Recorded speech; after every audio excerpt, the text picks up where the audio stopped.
ADEFS TV. Quero cumprimentar você, que Deus te abençoe.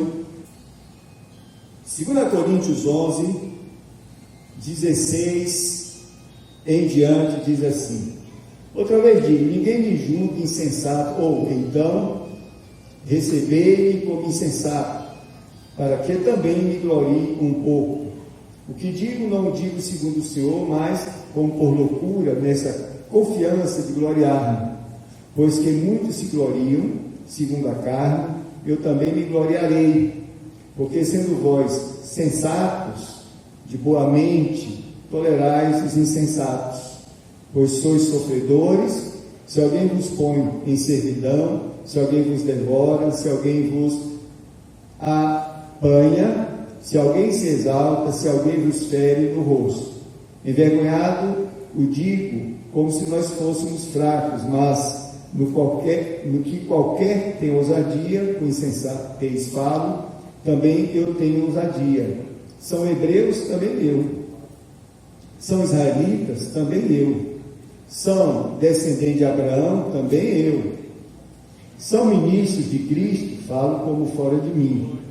Eu ainda mais, em trabalhos, muito mais, em açoites, mais do que eles, em prisões, muito mais, em perigo de morte, muitas vezes, recebi dos judeus 5 quarentenas de açoites, menos um, 3 vezes fui açoitado com varas, uma vez fui apedrejado, 3 vezes sofri naufrágio, uma noite e um dia passei no abismo, em viagens muitas vezes, em perigos de rios, em perigo de salteadores, em perigos da minha nação, em perigo dos gentios, em perigos na cidade, em perigo no deserto, em perigos no mar, em perigos entre os falsos irmãos, em trabalhos e fadiga, em vigílias, muitas vezes em fome e sede, em jejum, muitas vezes em frio e nudez. Além das coisas exteriores, me oprime cada dia o cuidado de todas as igrejas.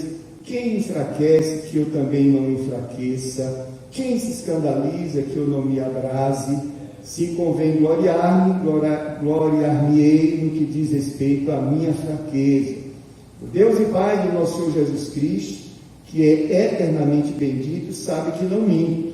Em Damasco, o que governava sobre o rei Aretas, pôs guardas às portas da cidade dos damascenos, para me prenderem.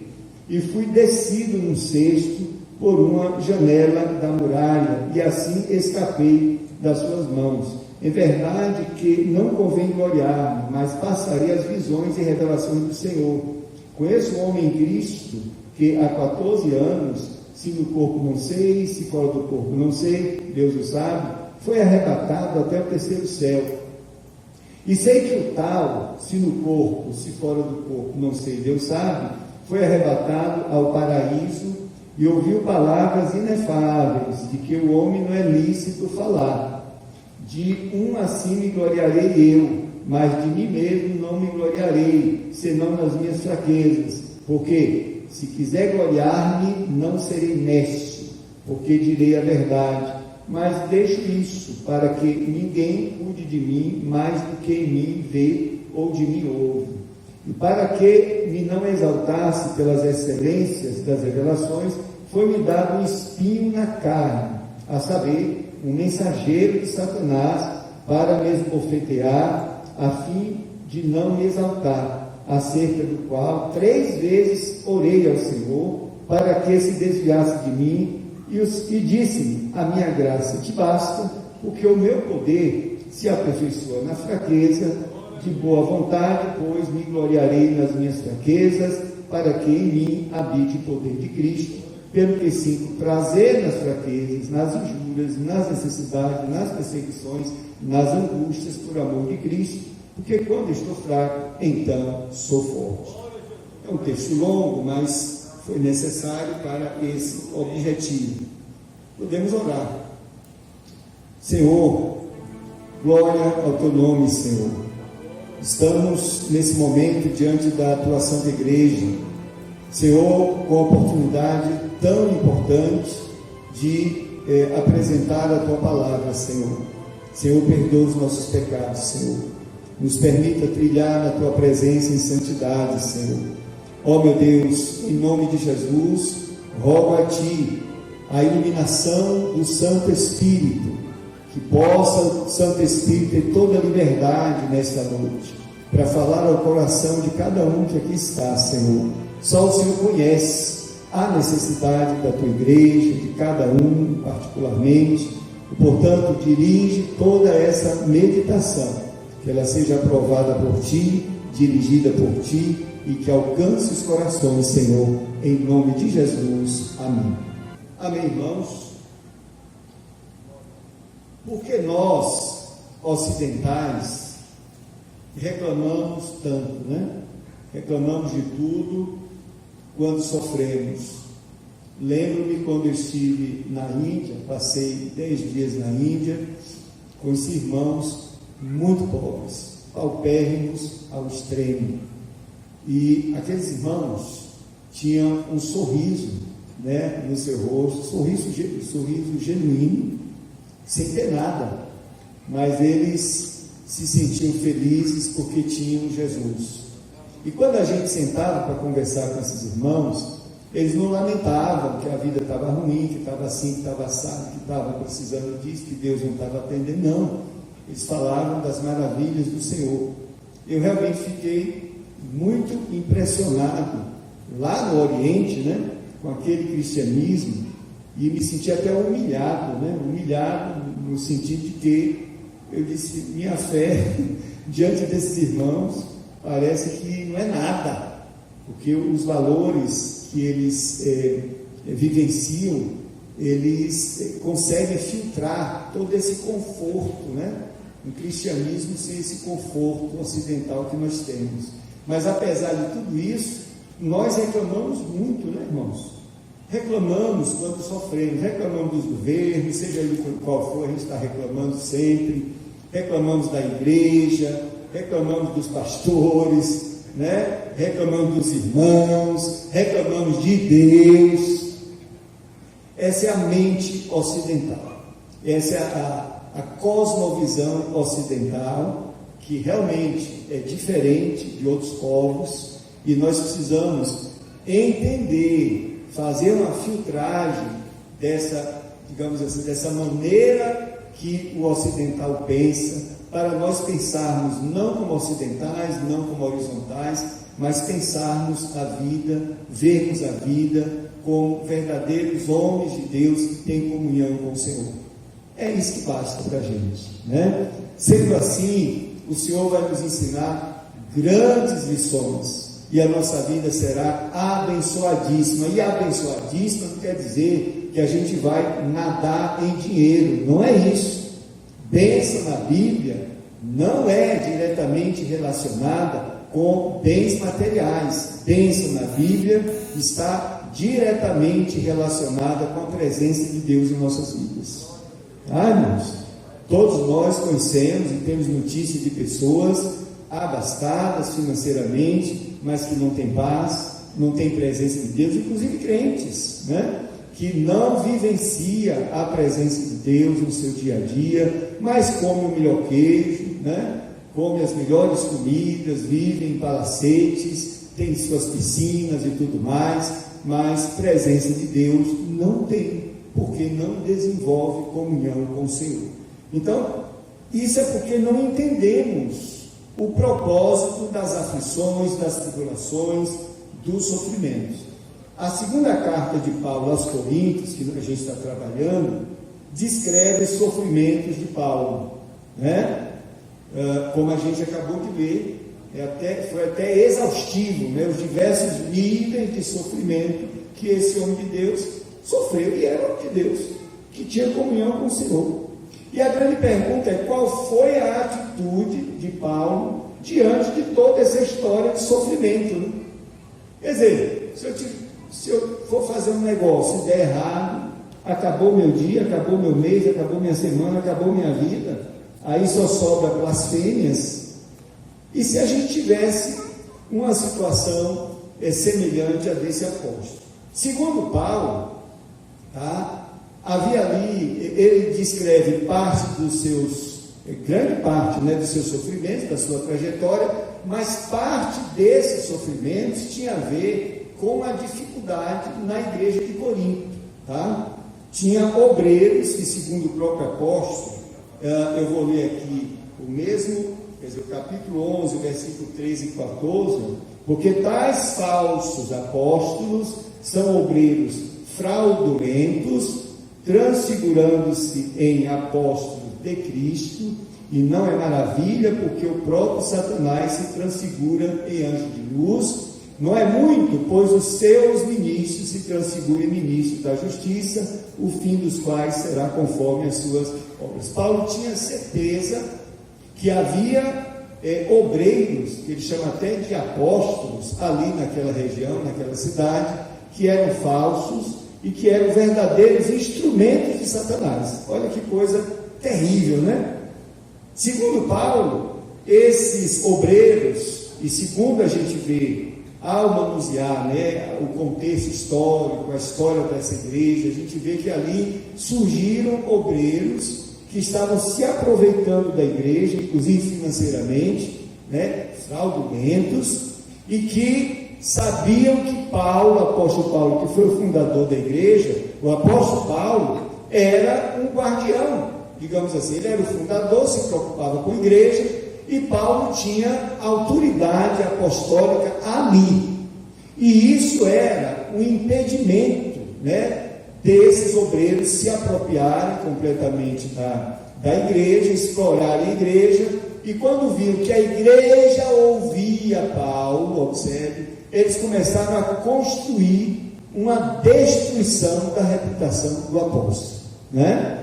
E aí eles se diziam homens de Deus, homens especiais, dignos de confiança, mas Paulo sabia suas verdadeiras intenções, tá? Por isso que você vê Paulo dizendo, agora eu vou me gloriar. Na realidade era uma ironia, né, para mostrar para a igreja as marcas de Cristo que estavam na sua vida. E olha, irmãos, nós podemos ser o que quisermos ser. Graças a Deus esse país é livre, né? Você pode lutar por aquilo que você quer, pode orientar seus filhos por aquilo que eles quiserem, você pode financiar, eles podem crescer socialmente, não há nenhuma dificuldade, nenhum problema, a Bíblia não reclama de nada disso, tá? E nós estamos aqui, vocês são representantes da sociedade Feira de Santana, porque todos nós, pelo menos a maioria é diferentes. Então aqui é uma comunidade eclética, no sentido de representatividade. Aqui você tem pessoas que são ricas, alguns até muito ricos, né? Você tem pessoas que são pobres, você tem pessoas que têm conhecimento técnico avançado, outras não. O fato é, você tem aqui toda um espectro, né, da sociedade, que é a própria sociedade Feira de Santana.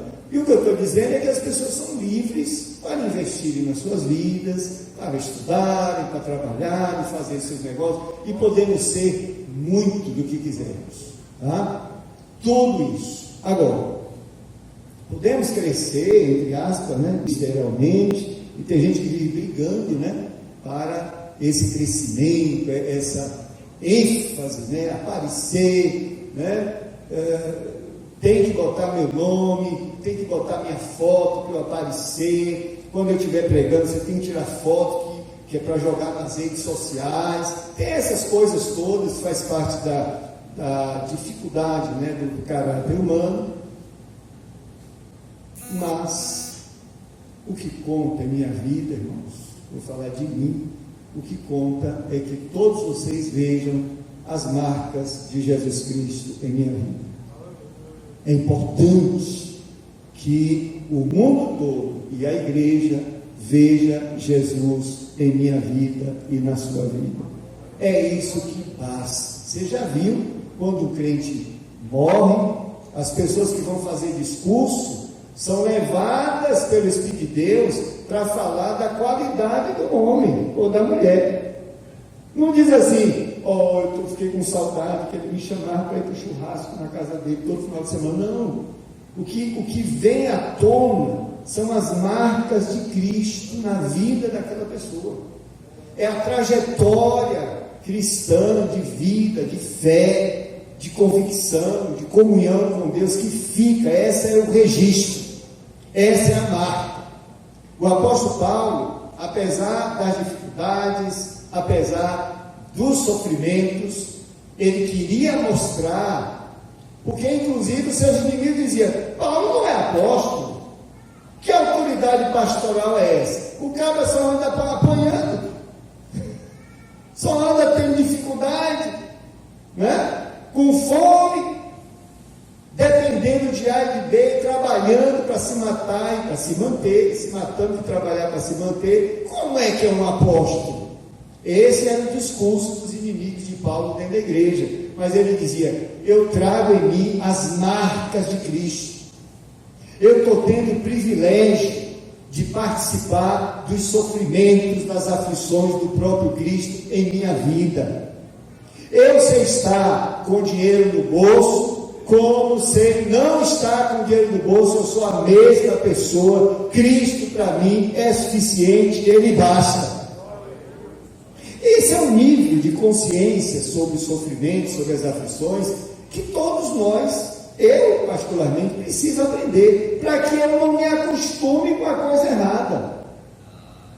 Meu irmão, você chegar no supermercado e ficar escolhendo o que você compra, dizendo assim: não, isso aqui engorda, não, isso aqui não vou comprar, não. E Deus dá essa condição para muitos dos seus filhos, né? Escolher o que, come o que quer, vai para onde quer, compra o que quer, abre a geladeira, tem dificuldade de fechar a geladeira, né? Olha lá no computador, na conta bancária, tem um bocado de zero, mas tem um número, né, diferente de zero na frente do zero. Que maravilha, né? E a gente, queridos, a gente se acostuma com o conforto e não quer que nada venha perturbar esse conforto. E quando o Senhor quer nos qualificar e permite qualificar a nossa fé e permite que certos sofrimentos apareçam na nossa vida para o nosso bem, e aí eu estou dizendo para o nosso bem, nós reagimos, nós reclamamos, nós murmuramos, nós não entendemos o propósito que muitas vezes o sofrimento, as aflições vêm na nossa vida. Paulo descreve seus sofrimentos, reafirma que é um homem de Deus e que tinha aberto mão de diversos benefícios que ele tinha direito. Em outro capítulo ele diz: será que eu, como apóstolo, e outros que estão comigo, não podem depender da igreja? A gente que labuta por vocês, a gente que trabalha por vocês, que alimenta vocês com alimento espiritual, será que a gente não poderia ter um salário de vocês? Será que quando a gente viaja, a gente não pode levar a nossa esposa? Vai aumentar a despesa, mas será que a gente não tem esse direito? Aí Paulo diz: apesar de eu saber que nós temos esse direito, porque é justo, eu estou abrindo mão de tudo isso. Mas não abro mão de pregar o Evangelho, porque pregar o Evangelho não é direito, pregar o Evangelho é dever. Observe. Então, ele abriu mão de tudo isso e disse: eu vou passar a falar agora, passou a falar à igreja os seus sofrimentos e suas fraquezas, que nós lemos aqui, além das suas visões e comunhão com Deus. Esse fulano que ele diz que havia um homem, ele está se referindo a ele mesmo. Esse era um método de Paulo abordar a doutrina. Então, nesse texto, o Espírito Santo de Deus revela princípios importantes sobre como devemos encarar os sofrimentos e as fraquezas. É importante ser dito, contudo, que fraqueza aqui não se refere a pecado. Que Paulo está dizendo que se alegrava nas fraquezas, mas não é: eu me alegro que eu estou pecando. Não, não é isso. Fraqueza aqui se refere às limitações humanas, observe, se refere às perseguições, às incapacidades que aparecem em nossa vida. Nós não podemos tudo, nem a fé pode tudo, é importante que a gente esclareça, a fé pode muito, diz a Bíblia, mas a fé não pode tudo. Sabe por quê, irmãos? Quem pode tudo é Deus, que é todo poderoso. E mesmo se orarmos com fé, o Senhor pode dizer não, porque Ele é soberano. Então a fé pode muita coisa, mas não pode tudo. Bom, então, quando o apóstolo fala em 2 Coríntios 11:30, ele diz assim, 11:30, observe: se convém gloriar-me, gloriar-me-ei no que diz respeito à minha fraqueza. Então, fraqueza aqui não é pecado, são os insultos que ele sofreu, as limitações, as perseguições, as incapacidades, as dificuldades que nós, nessa condição humana, ninguém aqui é anjo. Ninguém aqui é anjo. Ah, mas o anjo da igreja é o pastor. Em outro momento a gente discute isso. Mas o pastor dessa igreja não tem asa. Não é anjo. Não é? Então tem algumas controvérsias aí sobre a interpretação desse texto, que não é o foco aqui. Mas ninguém aqui é anjo, irmão. Nós estamos nessa condição de comer feijão todo dia, aqueles que comem, né? De tomar seu café todo dia, de suar, de cansar, de dormir, de envelhecer. Nós somos assim. Um dia desse eu era um jovem, há 500 anos, né? Hoje eu já tenho alguns cabelos brancos. E a gente vê no nosso próprio corpo o quanto que esse corpo é limitado. E a gente sabe que a gente só está de pé porque Deus nos sustenta. Se eu acordar amanhã de manhã, é porque Deus disse, sim, eu vou lhe dar mais um dia. É importante que a gente reconheça a nossa limitação diária, a cada minuto, a cada segundo. Eu não sei se vou terminar essa pregação.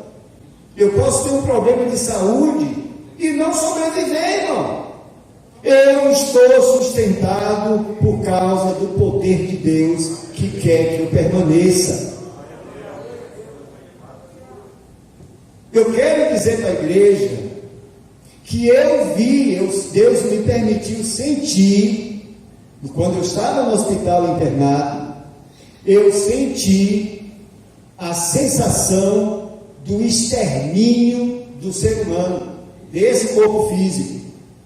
Pense numa coisa horrível, é a sensação de que você vai morrer, e que você vai deixar de existir, pelo menos nesse corpo. Isso é terrível.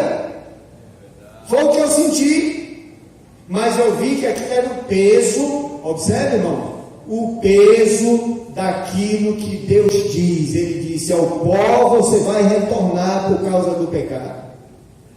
Da mesma maneira que essa coisa terrível se cumpre em nossas vidas, se cumpre também as promessas do Senhor para a minha vida e para a sua vida.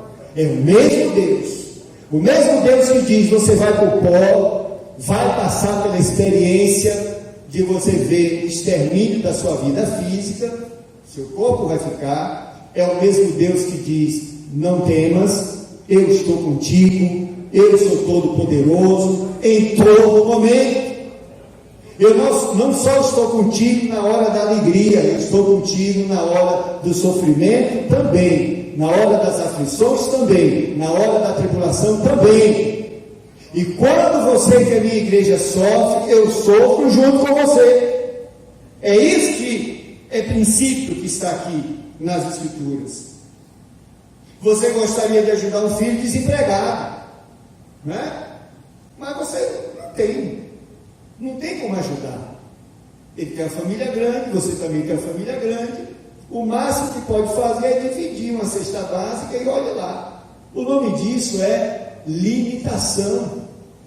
O nome disso é aflição, que vem no coração de um pai numa situação dessa, no coração de uma mãe que está numa situação dessa. E o que é que ele tem que fazer? Aprender com isso. Aprender o quê? Depender do Senhor. Um dos motivos, aí vamos falar de princípios, né? Um dos motivos que o sofrimento, que a aflição né, nos mostra um dos princípios, é de que é possível depender do Senhor. E digo mais, é necessário termos uma vida aqui dependente do Senhor. Mesmo que você tenha ou eu tenha dinheiro, uma vida abastada, a vida cristã verdadeira é aquela que depende do Senhor em tudo. Porque se eu tiver dinheiro e eu depender de fato, tiver comunhão com o Senhor, eu vou entender que aquilo que eu tenho na minha mão pertence ao Senhor. E eu vou agir de acordo com o que a comunhão com o Senhor me diz. Você quer vencer uma enfermidade que limita muitas coisas na sua vida e você não consegue? Vai para médico, né?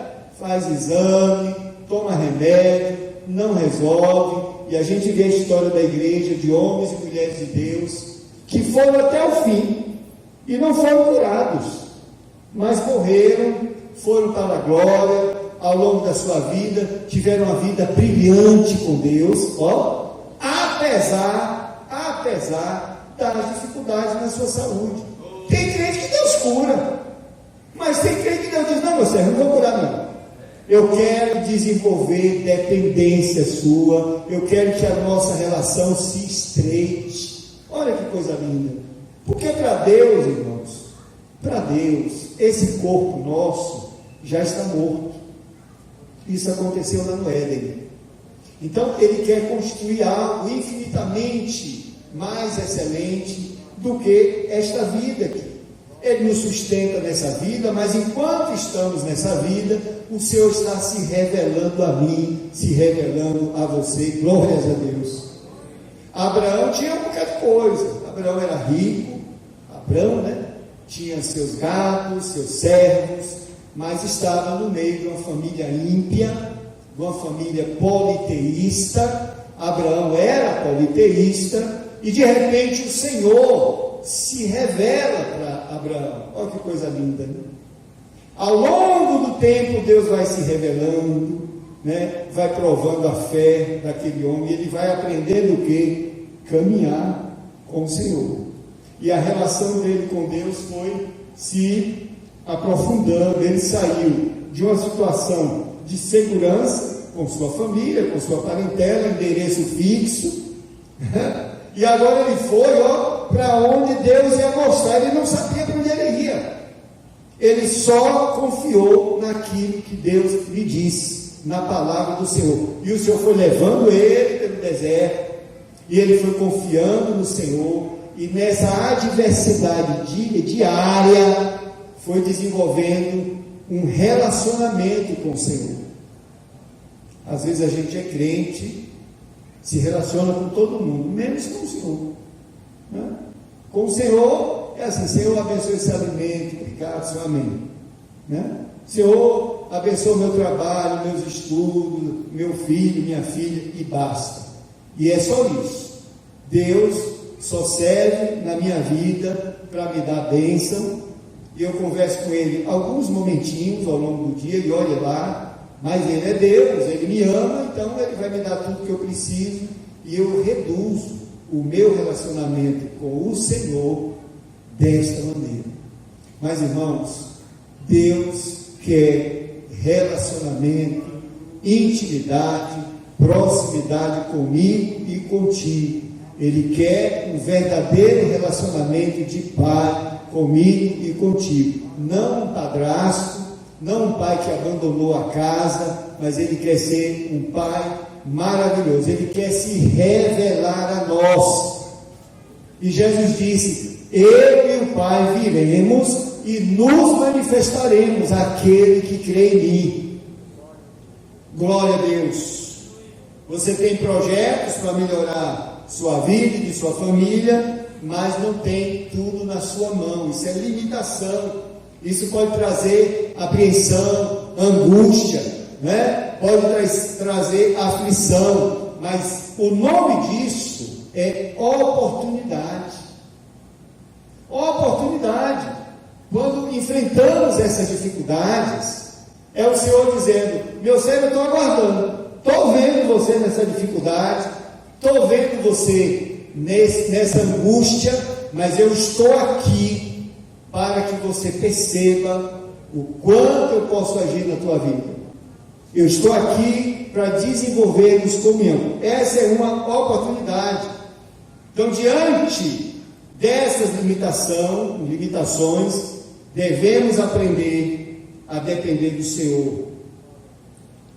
Paulo que percebeu, aprendeu essa perspectiva, ele disse: apesar desses sofrimentos todos, eu me alegro, porque é uma oportunidade de me aprofundar mais nessa caminhada com o Senhor, né? Nos alegramos sabendo que tudo dependerá do favor do Senhor. Eu quero dizer para você, igreja, tem irmãos aqui com muito mais tempo de crente do que eu, e eu tenho um pouquinho de andada por aí na presença do Senhor. Eu quero dizer para você, Deus deseja 24 horas por dia ser favorável a mim.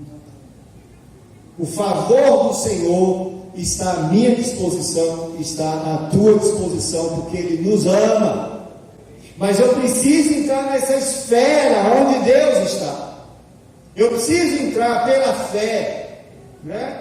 O apóstolo Paulo escreve em Romanos capítulo 5 que nos alegramos nessa esperança, né, de estar com o Senhor, mas devemos nos alegrar também nas tribulações. E ele chama esse ambiente todo, né, não só da perspectiva da glória, da glorificação, mas também das tribulações. Esse ambiente no qual nos alegramos, Paulo chama de graça. Nós entramos pela fé nesta graça. A graça do Senhor nos ensina, como diz Tito, lá em Tito, a ter uma vida piedosa. A vida piedosa não é aquela ideia que a gente tem lá do catolicismo, né? A pessoa lá fazendo suas penitências. Piedoso não é isso. Piedoso é aquele crente que abraça os ideais de Deus, abraça todas as condições do relacionamento que o próprio Deus estabelece e ama o Senhor, seja quais forem as suas consequências. Isso é vida piedosa. Então, se eu estou abastado, eu amo o Senhor. Se eu estou com limitações, com dificuldades, eu amo o Senhor, porque para mim essa vida perdeu o significado. Não tem significado para nós, igreja, esta vida, que tem para o ímpio, que não tem para onde ir. Às vezes um colega de trabalho se levanta contra você com inveja, né, querendo destruir, porque o reino dele é este, e ele se sente ameaçado. Quando vê que você se sobressai, ele quer lhe destruir, porque para ele o reino, o tudo dele é esta vida. Nós não. O que é que a Bíblia diz? Estão fazendo questão? Deixa levar, porque o nosso reino não é aqui. E já temos em nós depositado o quê? Os tesouros do Senhor em nossa vida. E é isso que nós somos. Então confiamos que Deus nos ama e que Ele cuida de nós. Através das fraquezas, encontramos o caminho da dependência do Senhor. Esse é o alvo. Uma oportunidade de nos convertermos. Quando eu entendo que eu sou limitado, que eu não sou o tal, que eu vou agora pelo caminho da dependência do Senhor, eu entendo que também é uma oportunidade de eu me converter ao Senhor, né? De eu abrir mão de muitas coisas que estão atrapalhando o meu relacionamento com Deus. A conversão do crente não é quando a gente levanta a mão e aceita Jesus, não. A conversão é uma transformação que acontece em nossa vida todos os dias. E essa transformação só vai acontecer, queridos irmãos, quando nós tomamos as atitudes certas. E não vos conformeis com esse século, mas transformai-vos pela renovação do vosso entendimento. Por isso que é um aprendizado. As aflições podem nos levar por um caminho de aprendizado, para a gente ir aprendendo as coisas, a gente vai na direção do Senhor, o Espírito de Deus vai nos ensinando e a gente vai mudando de atitude. Essa mudança de atitude se chama conversão. Então nós podemos nos converter todos os dias. Conversão é uma oportunidade de nos humilharmos diante de Deus, entendermos que não somos tão poderosos assim, nos humilharmos diante de Deus. Tem gente que é orgulhoso, sim. Tem gente que se apropria dos valores desse mundo, fica poderoso e começa a achar que é o tal, né? Isso é a natureza corrompida. Diante de Deus não funciona. Diante de Deus, nós nos humilhamos, senão o Senhor, porque nos ama, vai permitir situações na nossa vida para nós nos humilharmos e dependermos dele. É assim que Deus trata quem Ele ama, porque Ele quer que a gente se humilhe, e quem se humilhe a si mesmo, segundo Jesus, será exaltado. Glória a Deus. A maior exaltação, o maior valor, a maior posição que alguém assume é aquela que Deus lhe coloca. As pessoas se preocupam em ser aprovadas pelos outros, se preocupam com a aparência, se preocupa em ser aprovado por parceiros, até pela igreja, que só vê a aparência. Mas, irmãos, eu preciso em minha vida, toda a minha vida, ser aprovado pelo Senhor. Eu preciso que Deus olhe para a minha vida, toda a minha 24 horas de hoje, e o Senhor diga: meu servo, você está aprovado. É isso. Eu tenho que contar com a aprovação do Senhor todos os dias. É uma oportunidade de ver a demonstração do poder de Deus. Você vê as pessoas falando: é o poder de Deus, Deus operou. E você diz assim: eu queria tanto que Deus operasse na minha vida. Ah, é? Aí Deus disse: tá bom, meu servo, tá bom, minha serva, vou te levar por um caminho. Esse caminho vai permitir eu intervir na tua vida, vai permitir eu demonstrar o meu poder na tua vida. E muitas vezes esse é o caminho das aflições. Deus permite porque Ele quer revelar o seu poder na sua vida, irmão. Glória a Deus.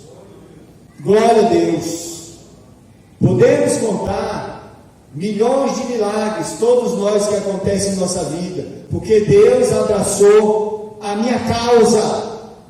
E por que o Senhor abraçou a minha causa? Porque eu me humilhei e deixei de dirigir a minha vida.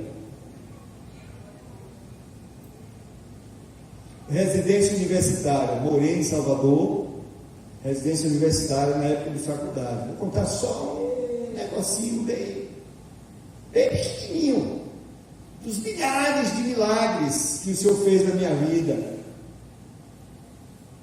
Foi logo no início, eu não tinha trabalho, tinha uma sopa, a residência ficava no Campo Grande, e a gente tinha que ir lá na federação tomar uma sopa rala, era a comida da noite. No fundo da residência tinha uma mangueira gigantesca, dessa altura aí. Todo mundo que subia para tirar manga, caía e se quebrava todo, então ninguém tinha coragem de subir. Ficava embaixo da manga uma galera esperando a manga cair. A fome era grande, tinha muita gente de famílias pobres. E um dia eu estou lá estudando e o estômago reclamou. E eu estou ali conversando com Deus, e o Senhor disse: vá lá na mangueira. Eu disse: Senhor, eu vou fazer o quê? Lá tem uma multidão esperando as mangas cair, eu vou lá fazer o quê? Mas eu criei, né? Olha a questão da dependência do Senhor. Eu não era maior nem menor do que ninguém, mas o Senhor estava na minha vida. E lá vai eu. Tinha uma escadaria, descendo a escada, quando eu cheguei no final dos ramos da escada, primeiro que não tinha ninguém lá, foi surpresa para mim. E quando desci as escadas, uma manga caiu. Eu estou falando uma coisa simples para você, mas que para mim, o meu relacionamento com Deus, o nome disso foi milagre. E foi o Espírito de Deus que falou aqui no meu coração, matou a minha fome naquela noite, viu, irmãos?